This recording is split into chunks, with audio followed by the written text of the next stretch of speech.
We're learning new information about a woman killed in a deadly hit-and-run crash in Lexington. That crash happened around 11:30 Saturday night near the intersection of Sandersville Road at Atoma Drive. The victim has now been identified as 60-year-old Lynette Lane, a school nurse for Rise STEM Academy. WKYT's Jeremy Toms has the latest in our top story at noon. Lexington police are investigating a hit-and-run crash that happened on Saturday night and killed 60-year-old Lynette Lane. We're learning this morning that Lane had spent 40 years in healthcare and her past too as a school nurse here in Fayette County.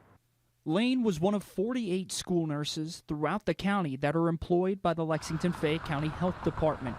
Kevin Hall spoke on the department's behalf in remembering Lane's life.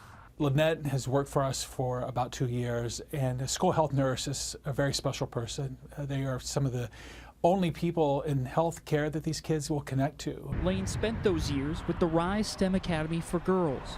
Hall says she was an easy choice to be part of their team, and that kids would go to see her beyond needing those medical services, just to talk with her and make personal connections. If you ask any of her coworkers, they will tell you that it was just her outsized personality and her love. She's got a love for her family, and she considered these kids and her school and her coworkers part of that family. Hall also spoke with Lane's family and says they are looking for answers, but more so, they want people to see the loved one that they've lost for who she was. One thing the family really is concerned about right now is making sure they find out what happened here, but also making sure that people know that this was a person. That with any tragedy, there's a somebody behind that. This is a person who truly exists. It means something to that family. The Rise STEM Academy for Girls also sent a letter home to families saying that they are devastated and heartbroken for their community. They added that there will be a team of grief counselors on campus today so that scholars can process this difficult loss. In Lexington, Jeremy Toms, WKYT.